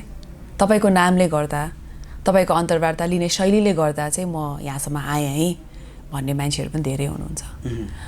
सो त्यो पनि एउटा राम्रो फ्याक्टर भइदियो कि मैले त्यस्तो व्यक्तिहरूलाई ल्याउन सकेँ जो अरूले ल्याउन सक्नु भएको थिएन, जो चाहिँ मेरो सोमा आउनलाई कम्फर्टेबल फिल गर्नुभयो र मान्नुभयो भन्ने चाहिँ त्यो कुरामा नै गर्व चाहिँ लाग्छ होइन। अनि म्यानेजमेन्टको कुरामा चाहिँ अब कहिलेकाहीँ कस्तो लाग्छ भने भागीमानी हुनुपर्दो रहेछ क्या, गेस्ट पनि ठक्क आउनलाई मान्नलाई। कसैलाई चाहिँ मैले 3 सिजनबाट फलो गरेको गेस्ट बल्ल यो सिजनमा पनि आउनु भएको छ कि। लगाइरहो चाहिँ त्यो चाहिँ कहिले हार नमान्नु, गरिराख्नु, ट्राई गर्नु, हरेक सिजनमा त्यही व्यक्तिलाई ट्राई गरिराख्ने के, जबसम्म त्यो मान्छेले मलाई ब्लकै गर्दैन होइन। लागेको लागि त्यो पात्रहरू कोही हुनुहुन्छ त्यस्तो गरौँ लागेको, तर उहाँहरूले गर्दिन होइन, अरू कुनै कुराहरू भनेर टारिराख्नु भएको? गर्दिन डिरेक्टली भन्नु नै भएको छ। पारस खड्काले मान्नु भएको छैन अहिलेसम्ममा। पारस खड्का र उहाँको पार्टनर सुरज सिंह ठकुरी र उहाँको पार्टनरलाई पनि एकदमै ल्याउन मन लागेको छ होइन। अनि अर्को चाहिँ पूर्व राजा ज्ञानेन्द्र र कोमल ज्यूलाई पनि म ल्याउनु चाहिँ मन छ एकचोटि लाइफमा। आई डोन्ट नो त्यो हुन्छ कि हुँदैन थाहा छैन, भनिहाले नहुनु पनि सक्छ होइन, जिङ्स हुन्छ जस्तो लाग्छ। त्यही भएर धेरैजना हुनुहुन्छ त्यस्तो पात्रहरूसँग चाहिँ साक्षात्कार गर्न पाएँ। हजुर, जस्तै मदन कृष्ण श्रेष्ठज्यू र उहाँको जीवनसाथीलाई ल्याउने एकदम इच्छा थियो, तर अनफर्चुनेटली त्यो बेलामा उहाँको स्वास्थ्य बिग्रिसकेको कारणले गर्दाखेरि आउन सक्नु भएन होइन। थुप्रै हुनुहुन्छ जसको चाहिँ जीवनसाथीले नै मान्नुहुन्न होइन, र उहाँहरू चाहिँ सोमा आउन रुचाउनुहुन्न कि। अब मालविकाजी, जस्तो तपाईँले यति लामो समय मिडियामा काम गर्नुभयो, एउटा एक्सपिरियन्स भयो, अरू फिल्ड त छँदैछन् होइन, मास कम्युनिकेसनमा मास्टर्स गर्नुभएको छ, मिडियाका इथिक्सहरू तपाईँलाई राम्रै थाहा छ। यो बुझाइ भन्छ नि, अन्डरस्ट्यान्डिङ, वर्क एक्सपिरियन्सले दिने अन्डरस्ट्यान्डिङ, सेल्फ स्टडीले दिने अन्डरस्ट्यान्डिङ, अहिलेको समाज र सम्बन्धका कुराहरू कस्ता छन्? अघि तपाईँले म अलिकति इभ्यालुएसनमा पनि थोरै क्रिटिक्स होइन, समालोचना आलोचना समीक्षामा पनि बेला बेला खर्चिन्छु भन्नुभएको थियो भने कस्तो लाग्छ अहिलेको समाज, अहिलेको सम्बन्ध होइन, भनिन्छ सोलमेट होइन, यो समाज कतातिर मोडिँदैछ? लामो समयसम्म गरेका एपिसोडहरू भए होइन, यिनीहरूले केही न केही त तपाईँले एउटा सारांश त दिएको होला।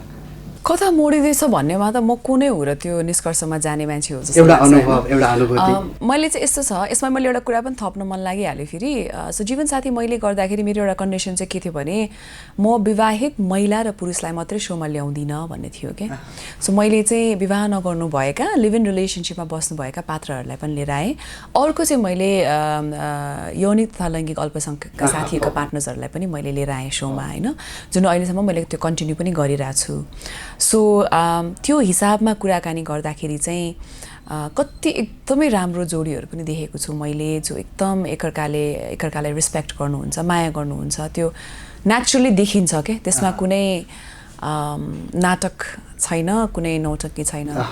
बाँकी अरू मैले के देख्छु भन्ने कुरा अगेन मैले त्यो भन्न मिल्दैन, किनभने अगेन मेरो सोमा आउने सबै म गेस्टहरूलाई एकदमै रिस्पेक्ट चाहिँ तपाईँले भनेको एक पक्ष ठिक हो, तर एउटा एनालाइसिस हुन्छ नि त, तपाईँमा आएको 100वटा जोडी मात्रै नभएर यहाँ त लाखौँ जोडी छन्। हजुर, जसलाई ती 100वटा एउटा स्याम्पल टेस्ट हुनसक्छ, त्यहाँबाट एउटा समीक्षा गर्न सकिन्छ कि?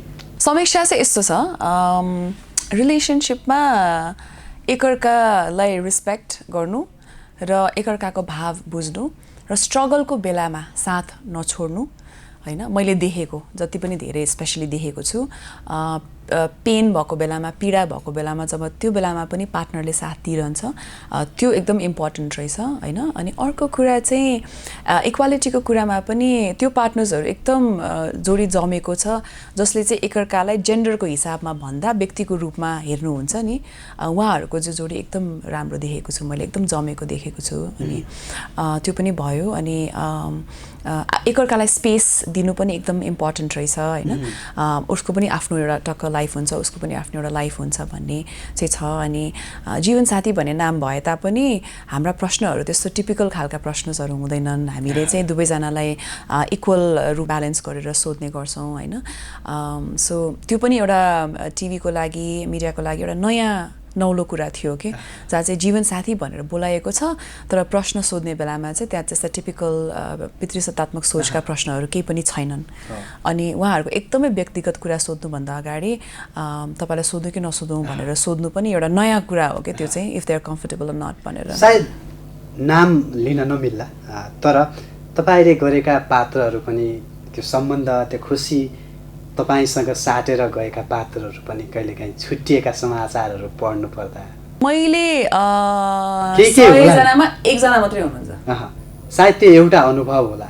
त्यो 1जना मात्रै हुनुहुन्छ, एउटा कपाल मात्रै हुनुहुन्छ। त्यस्तो पात्रहरू हुन त त्यो एउटा उदाहरण हो, होइन, त्यो एउटा स्याम्पल हो। हामी अहिले अदालत जाउँ, सयौँ केसहरू छन्, सल्टिएका छैनन् सम्बन्धहरू, त्यहाँनिर छुट्टिँदैछन्, जोडिँदैछन्। तपाईँ जसरी एउटा सम्बन्धमा मिठासका कुराहरू गर्नुहुन्छ कार्यक्रममा, त्यो मिठास अदालततिर जाने भने त्यो एकदमै तितो देखिन्छ, त्यहाँ फेरि अर्को पाटो होला। कस्तो लाग्छ त्यस्ता समाचार, त्यस्ता पात्रहरूको बिछोडका विषयहरू आफ्ना कानमा गुन्जिँदा चाहिँ फेरि कहिलेकाहीँ? मलाई त केही जस्तो पनि लाग्दैन, किनभने त्यो मेरो सरकारको विषय नै होइन नि त। त्यो उहाँहरूको व्यक्तिगत नितान्त व्यक्तिगत सोचाइ, चोइस र इच्छा हो। र त्यो सम्बन्ध छुटे तापनि यदि उहाँहरू साथीहरू हुनु सक्नुहुन्छ भने सबैभन्दा बेस्ट कुरा त त्यही हो जस्तो लाग्छ क्या मलाई। कसैसँग लिगल एस्पेक्टबाट नै नाता जमाउनुपर्छ, नाता जन्मिनुपर्छ, हुनुपर्छ भन्ने चाहिँ त्यो सोच विचारको व्यक्तिमा चाहिँ म परिनँ है। फेरि म कसैलाई त्यो कुरामा जज पनि गर्दैन र मलाई पनि कसैले जज नगरोस् भन्छु क्या यो कुरामा चाहिँ। त्यही भएर मैले जीवनसाथीको भावहरू परिवर्तन गरेको, त्यसमा सबै किसिमका व्यक्तिहरू पनि हुनुपर्छ भनेर गरेको, कतिजना पनि मैले गेस्ट अन्तर्वार्ताको लिएको छु जसले दोस्रो पटक पनि एउटा नयाँ जीवन सुरु गर्नुभएको छ, उहाँहरूसँग पनि मैले अन्तर्वार्ता लिएको छु। आई थिङ्क इट्स फाइन, त्यो पार्ट अफ लाइफ हो। अब पार्ट अफ नेपाल पनि त्यो भइसक्यो, इट्स नर्मल लाग्छ मलाई त, केही ठुलो कुरै लाग्दैन। कतिपयले टिप्पणी पनि गर्नुहुन्छ, सायद तपाईँलाई राम्रो लाग्ला नराम्रो लाग्ला, होइन, समाज मिसलिड हुँदैछ, सम्बन्धहरू चिसिँदैछन्, सामाजिक सञ्जालले। पहिला चाहिँ कहिले चिसेको थिएन त, मान्छेहरूले ओपनली देखाउन सक्दैन थियो नि त, किनभने त्यहाँ चाहिँ समाजले के भन्छ, इज्जत जान्छ भन्ने थियो। अहिले त मान्छेहरूलाई त्यो कुराले वाक्क भइसके, मलाई आफ्नो तरिकाले बाँच्न दिनुहोस् भनेर उहाँहरूले सोच्नुहुन्छ, एन्ड द्याट्स फाइन के, इट्स ओके भन्छु म त। सामाजिक सञ्जालले अझै अलिकति डिस्ट्र्याक्ट गर्यो पनि भनिन्छ, सामाजिक सञ्जाललाई पनि एउटा ब्लेम लाउने गरिन्छ। पहिला एउटा लोग्ने मान्छेले 3-4वटा श्रीमती राख्दा के हुँदैन थियो, त्यो बेला कहाँ सामाजिक सञ्जाल थियो र कुरा गर्नुहुन्छ। त्यही पनि त्यो श्रीमतीहरू विदाउट एनी चोइस त्यही मान्छेसँग बस्नु पर्थ्यो, अनि त्यो एउटा पुरुषको चाहिँ 10-15वटा सन्तान हुन्थे। अनि कहाँ अहिले त्यो जेनेरेसनमा अहिले त्यो त्यस्तो गरेर बसिन्छ त? अनि मैले यी प्रश्नहरू राख्नुको सारांश प्रश्न चाहिँ के हो भने, सम्बन्धलाई कायम राख्नका लागि त्यस्ता ती स्क्याटरहरू के छन्, ती नदेखिने ती तत्त्वहरू के छन्, त्यो एकातिर होला। सम्बन्ध बिग्रिनको लागि कुनै पनि थर्ड पार्टी या थर्ड कुरालाई दोष दिनै मिल्दैन। सम्बन्ध बिग्रिने भनेको आफ्नो तर्फबाट हो, दुईजनाको कुरा नमिलेर हो, त्यहाँ कम्युनिकेसन नभएर हो सम्बन्ध बिग्रिने भनेको। त्यो अरू कसैलाई दोष लाउनै मिल्दैन के। पहिला पनि सम्बन्ध पहिला त भागेर जाने चलन थियो होइन, त्यतिकै छोडेर जाने चलन थियो, मन परेन हिँड्यो ल, कसले के गर्छ त्यस्तो थियो। अब अहिले चाहिँ त्यहाँ चाहिँ एउटा प्रोसेसमा गइन्छ नि त अहिले त होइन, त्यो भएर मात्रै हो त्यो किन जस्तो लागेको होइन। मलाई बढी जिम्मेवार चाहिँ त्यो बिग्रिनुमा जिम्मेवार चाहिँ को हुनसक्छ? पुरुष पात्र हुनसक्छ अथवा महिला पात्र? पितृसत्तात्मक सोच र समाजको दायरा। जब तपाईँले कुनै कपललाई निस्सासिन चाहनुहुन्छ, त्यहाँ घाँटी नै रेट्न चाहनुहुन्छ, समाजमा यो गर्नुपर्छ, यो गर, फलो दिस फलो द्याट, यो हुनैपर्छ, यस्तो गर्नैपर्छ, कल्चरल प्र्याक्टिस यो यस्तो यस्तो, त्यही हो के मेन कल्प्रिट भनेको। अहिले धेरैवटा केसेसहरू त्यस्तो हुनु कारण नै त्यही हो कि। अगेन म कुनै विश्लेषक पनि होइन, म स्पेसलिस्ट पनि, आई डोन्ट नो, तपाईको आफ्नो अनुभव आफूलाई लागेको विचार मात्रै हो यो विषय कुनै पढेर अथवा गरिएर भन्दा पनि धेरैसँग साक्षात्कार गर्दाखेरिको एउटा कन्क्लुजन भनौँ न अझ। र समयसँग पनि एकअर्काले आफूलाई परिवर्तन गर्न नसक्नु पनि एउटा रिजन हो जस्तो लाग्छ क्या मलाई। किनभने जुन समयमा उहाँहरू भेट्दाखेरि र समय बित्दैखेरिको त्यो मान्छे त्यही सेम हुँदैन नि त, परिवर्तन हुन्छ नि त। र त्यही परिवर्तन सँगसँगै आफ्नो पार्टनर जो पनि हुनसक्छ ऊ पनि परिवर्तन हुन सकेन भने त्यहाँ दरार आउने हो कि। अनि एकअर्कालाई त एउटा खुलापन्छीको रूपमा पनि बाँच्न दिन सक्नु पर्यो नि त होइन त। सो त्यो पनि फ्याक्टर हो जस्तो लाग्छ। अब पेसासँग कतिको सन्तुष्ट हुन्छ तपाईँ? एउटा मिडिया पर्सनालिटी भएर, टेलिभिजन पर्सनालिटी भएर तपाईँले अघि भनिहाल्नुभयो 20 वर्षको करियरमा सायदै एउटा सम्बन्ध विस्तार गर्न सके होला होइन, मेरै लागि भए पनि कोही आइदिनुहुन्छ खुसी लाग्छ भनेर सायद सन्तुष्टि होला, आर्थिक पक्षको सन्तुष्टि होला, सामाजिक पक्ष होला, सँगसँगै उमेर सँगसँगै भनिन्छ नि एउटा इज्जत मान सम्मानको पनि पक्ष आउला, आर्थिक सामाजिक कतिको सन्तुष्टि हुन्छ यी विविध पाटामा? अहिले त म डेफिनेटली एकदमै छु। धेरै वर्ष लाग्यो त्यो पोइन्टसम्म पुग्नको लागि, मिडिया पनि परिवर्तन भयो, आर्थिक तहले पनि धेरै परिवर्तनहरू आए, अहिले एकदमै राम्रो छ। म त आम भेरी सेटिस्फाइड अनि म यसरी नै कन्टिन्यू दिन चाहन्छु। अझै मलाई त नयाँ नयाँ किसिमको सोहरू गर्नु मन छ, अझै भर्सेटाइल हुनु मन छ। जीवनसाथी एउटा पार्ट हो, तर जीवनसाथीमा जो मालविका सुब्बा आउनुहुन्छ त्यो रियल मालविका सुब्बा होइन, त्यो मालविका सुब्बाको एउटा पार्ट मात्रै हो कि। जस्तै म एउटा व्यक्ति, मेरो जुन व्यक्ति छ, म एउटा इन्डिभिजुअलको हिसाबले ममा डिफ्रेन्ट पार्ट्सहरू छन्, म त्यो डिफ्रेन्ट पार्ट्सहरू पनि एक्सप्लोर गर्न चाहन्छु कि। र त्यो चाहिँ मैले केबाट गर्न सक्छु, डिफ्रेन्ट टिभी सो मलाई अझै पनि गर्नु मन छ र म गर्छु पनि। मैले अरू पात्रलाई अलि अगाडि नै सोधेँ, सुरुमै सोध्थेँ यो प्रश्न, तर तपाईँलाई लास्टमा सोधेँ, अन्तिमतिर आएर सोधेँ। एउटा अन्तर्वार्ता दिनका लागि प्रिपेयर भएर बस्नु र लिनका लागि प्रिपेयर भएर बस्नुमा कतिको अन्तर हुन्छ जीवनमा? अन्तर्वार्ता लिनु नै गाह्रो कुरा हो जस्तो लाग्छ। त्यसमा धेरै रिसर्च गर्नु पर्यो, स्टडी गर्नुपर्छ, क्वेसन्सहरू दिमागमा राख्नु पर्यो होइन। म त कतिचोटि नर्भस फिल गर्छु अन्तर्वार्ता लिनुभन्दा अगाडि होइन, ला अब कस्तो हुने यसको आउटकम, अनि त्यसरी नै मैले माइन्डसेट बनाउनुपर्छ क्या। अन्तर्वार्ता दिने बेलामा चाहिँ के सोच्छ ठिकै छ गएर आन्सर गरिदिउँला भन्ने हुन्छ क्या, त्यो इजी होइन। सो अन्तर्वार्ता लिनु चाहिँ सबैभन्दा गाह्रो कुरा भयो कि। पात्र छनौटको विषय एउटा महत्त्वपूर्ण हुन्छ होइन, दिने बेलामा अन्तर्वार्ता लिने बेलामा पात्र छनौटको आधार तपाईँका के हुन्छन्? विषयवस्तु कहिले ट्रेन्डिङको सब्जेक्ट होला अथवा चाहिँ होइन मैले यो पात्रसँग चाहिँ कन्सन्ट्रेट भएको छु अब उसलाई ल्याउँछु भन्ने हुन्छ। पात्र छनौट त तपाईँकोमा निर्विकल्प नयाँ हुनु परिहाल्यो कार्यक्रममा, यद्यपि त्यसको छनौटको प्राथमिकता पनि होला, के हुन्छ? प्राथमिकता भन्दा पनि जो मान्नुहुन्छ त्यही नै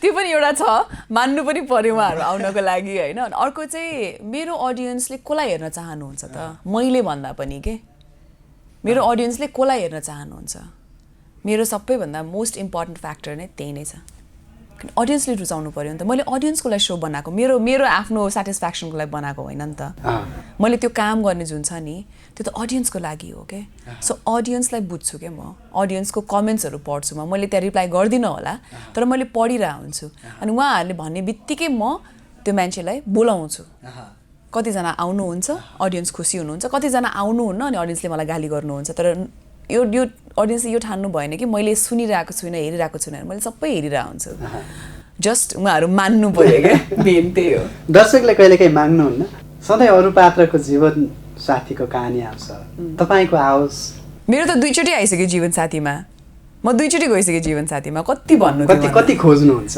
कमेन्टहरूमा प्रतिक्रियाहरूमा अहिले त त्यति भन्नुहुन्न तर भन्नुहुन्छ टाइममा अनि भनिरहनुहुन्छ ठिकै छ अब हामी दसैँको सङ्घारमा छौँ दिदी अन्तिममा दसैँको विषय अलिकति प्रवेश गर्न मन लाग्यो मिडिया पर्सनमा चाडपर्व त्यति लाग्दैन भनिन्छ यद्यपि त्यो भाइब्सले छुन्छ त्यो वातावरणले छुन्छ अझ दसैँ भन्ने बित्तिकै यो इन्भाइरोमेन्ट नै नयाँ हुन्छ होइन तपाईँलाई कस्तो लाग्छ दसैँ शब्द सुन्नासाथ त्यो मौसमको आगमनसँगै मलाई चाहिँ म मौसमको लागि चाहिँ धेरै एक्साइटेड हुन्छु चाड इट्सेल्फको लागि चाहिँ खासै एक्साइटेड होइन अब त अलिकति उमेर पनि भइसक्यो होइन बच्चा बेलामा जस्तो त्यो एक्साइटमेन्ट अहिले खासै छैन अब मेरो बच्चालाई होला मलाई चाहिँ खासै हुँदैन अहिले चाहिँ त्यो फाइनेन्सियल भार हुन्छ कि ओहो यो लुगा किन्नुपर्ने यो गरिदिनु पर्यो त्यो गरिदिनु पर्यो हुन्छ होइन तर गत 2 वर्ष कोभिडदेखि चाहिँ म त्यति खासै एक्साइटेड चाहिँ छुइनँ किनभने दसैँपछि पनि एकदमै धेरै काम छ दसैँको सङ्घार अगाडि पनि एकदम धेरै काम छ त्यही भएर त्यति एक्साइटेड चाहिँ छैन म तिहार चाहिँ बरु रमाइलो लाग्छ दसैँ चाहिँ ठिकै लाग्छ मलाई बाल्यकाल सम्झिनु न एकचोटि दसैँलाई लिएर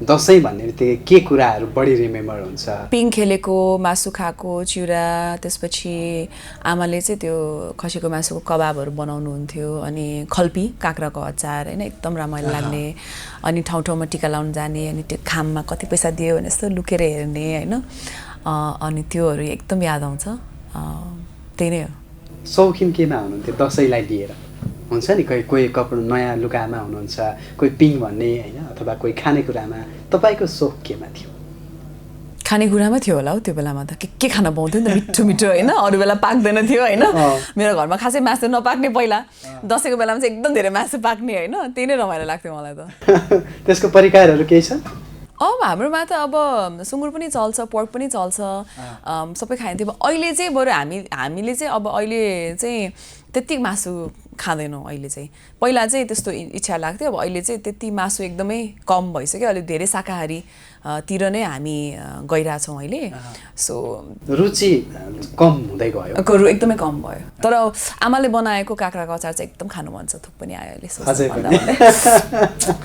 काँक्राको अचार घाममा बसेर कस्तो मजा आउँछ है मजाले आहा आनन्द आउँछ त्यो चाहिँ टिका जमरासँग जोडिएको दक्षिणा पनि हुन्छ दक्षिणाका किस्सा छ थोरै पाएर दुःखी भएको धेरै पाएर उत्साहित भएको कति हुन्छ नि बच्चा बेलामा त अब आई थिङ्क सबैजनाले नै फिल गर्नु भएको कुरा किस्सा त्यस्तो त छैन हो हाम्रोमा चाहिँ छोरीहरूलाई चाहिँ एकदम धेरै जिने चलन छ होइन सो खुसी नै हुन्थेँ म त अनि त्यो पैसाहरू कलेक्ट गरेर के किन्ने होइन सो अब्जेक्टिभ हुन्थ्यो कि हरेक दसैँको अब यो दसैँको सङ्कलनबाटमा चाहिँ म यो किन्छु भन्ने चाहिँ त्यस्तो हुन्थ्यो कि दसैँ नै थियो होला सबैभन्दा धेरै पैसा पाउने अरू बेलामा त पैसै पाउँदैन थियो पकेट मनी पाउँदैन थियो दसैँको पैसाले चाहिँ के गर्छु भन्ने चाहिँ हुन्थ्यो क्या त्यो बेलामा पिङसँग जोडिएका किस्साहरू छन् हुन्छ नि पिङ त अलिक धेरै सम्झना लायक पनि हुनसक्छ खासै छैन त्यस्तै त भनेर त्यति खासै छैन पिङसँग जोडिएको सम्बन्धहरू त ठिकै झगडा भएको हुन्छ कहिलेकाहीँ पिङमा कहिलेकाहीँ कोही नयाँ अपरिचित मान्छेसँगको भेट हुन सक्छ सामिप्यता बढ्न सक्छ म चाहिँ त्यहाँ आफ्नो पालो कुरेर बस्थेँ क्या माया लाग्दो भएर अनि दिँदै नदिने क्या कसैले पनि अनि कुरे लास्टमा अति आजित भइसकेपछि बल्ल प्लिज म लिन्छु नि भनेर जबरजस्ती लिन्थेँ क्या म चाहिँ त्यस्तो माया लाग्दो मान्छे थिएँ कि सानो बेलामा दसैँमा एउटा कल्चर त नभनौँ अहिले बढ्दै गएको खेल्ने गेम खेल्ने कसैले चेस खेल्ने कसैले लुडो खेल्ने कसैले तास खेल्ने होइन एउटा पारिवारिक जमघट त्यो पारिवारिक भाइचारा भनिन्छ त्यो हुन्छ तपाईँ त्यसमा कतिको इन्भल्भ हुनुहुन्छ? मलाई त पहिला तासै खेल्न आउँदैन थियो, जुटपत्ती खेल्थेँ लाग्दो होइन। अनि त्यस्तो तास भनेर खेल्न नआउने पहिला धेरै सानो हुँदाखेरि, सो खासै खेलिएन म चाहिँ त्यतातिर खासै गर्दैन थिएँ। अहिले कति 5-6 वर्ष जति मात्रै होला बल्ल अलिक राम्रोसँग खेल्न थालेको, त्यो पनि कहिलेकाहीँ यसो फ्यामिलीसँग बस्दा साथीहरूसँग बस्दा रमाइलोको लागि त्यति हो। दसैँलाई लिएर तपाईँको भाव चाहिँ केमा बढी अहिले पनि केन्द्रित हुन्छ? जस्तो पारिवारिक जमघटका कुरा होला अथवा बिदा होइन, सबैका आफ्ना विचारहरू हुन्छन्, तपाईँको भाव चाहिँ केमा बढी केन्द्रित हुन्छ? मलाई चाहिँ ओहो काम हुँदैन, रेस्ट हलिडे त्यही हो मेरो लागि त। अहिले आएर चाहिँ त्यो हुन्छ, त्यो इम्पोर्टेन्ट लाग्दो रहेछ कि। बढी उत्साहित हुनुहुन्छ त्यसमा चाहिँ? त्यसमा त्यतिमा त ओहो अब 3-4 दिन केही गर्नु पर्दैन, आनन्दले बसे हुन्छ, गफ गऱ्यो, हल्का रमाइलो गऱ्यो, त्यति हो। दसैँ छुट्याएर दुःखी भएको कुनै समय छ? जस्तो देश बाहिर रहेर होस् अथवा कुनै असामान्य परिस्थितिले होस्? अब हामीले त महिनावारी हुँदाखेरि पनि दसैँ मनाइयो, हाम्रोमा त मनाउने चलन पनि छ, हामीले त्यस्तो कुराहरू बार्दैनौँ। सो त्यो कारणले गर्दा कहिले पनि छुटेन। अनि यो त्यो प्रचलनहरू पनि त्यति फलो गर्दैनौँ हामीले। मेरो भदैनीको जन्म पनि दसैँकै बेलामा परेको हो। सुतक लाग्ने भन्ने हुन्छ नि चलन छ, त्यो एकदमै मन नै नपर्ने चलन हो मलाई। त्यो बेलामा पनि हामीले टिका लगायौँ। अनि छुटेको भनेको चाहिँ सायद एकचोटि म युके जाँदाखेरि होला, त्यो बेलामा चाहिँ छुटेको थियो। म एकदम रोएको थिएँ दसैँको बेलामा, कस्तो याद आएर घर परिवार याद, म किन आएछु दसैँको बेलामा भन्ने चाहिँ फिल भएको थियो। त्यही नै फर्स्ट एन्ड लास्ट होला। म खासै त्यति दसैँको बेलामा चाहिँ ट्राभल गरेको छैन। तर गत वर्ष चाहिँ मैले जानी छुट्याएको। गत वर्ष चाहिँ कोभिड फर्स्ट लकडाउन पछि जब खुल्यो त्यो बेला चाहिँ म साथीहरूसँग घुम्न गइदिएँ। फुलपातीको दिन त म निस्किसकेको थिएँ होइन, म काठमाडौँमै थिएन। अनि मजाले हामी 3-4 जना घुम्न गयौँ। अनि लास्ट दसैँको लास्ट दिन मात्रै फर्केर आएर अनि घरमा गएर टिका लगाएको, त्यति हो। अब यो वर्षको दसैँ कहाँ मनाउँदै हुनुहुन्छ? सपिङको कुराहरू त्यति खासै छैन। यसपालि पनि दसैँ धेरैजनाको जुठो पनि परेको छ। कोभिडको कारणले गर्दा पनि हामी यताउता पनि कहीँ पनि जाँदैनौँ। एकदम लिमिटेड तरिकाले आफ्नो इमिडिएट फ्यामिलीसँग मात्रै मनाइन्छ, त्यस्तो खासै छैन। हस्, यो स्टुडियोसम्म आएर होइन एउटा सञ्चारकर्मको यात्रा सँगसँगै टेलिभिजनका अनुभवहरू, त्यो आरोह अवरोहहरू, त्यो फ्लक्चुएसन्स भन्छ नि, त्यो करियर फ्लक्चुएसन्स, सबै कुराहरू अडियन्सले सुन्ने गरी देख्ने गरी भनिदिनु भयो। सँगसँगै यो समय व्यवस्थापन महत्त्वपूर्ण कुरा हो। केन्द्रबिन्दुको स्टुडियोसम्म आएर समय दिनुभयो, त्यसको लागि धेरै धेरै thank you so much. Happy Dashain तपाईँलाई पनि। Thank you.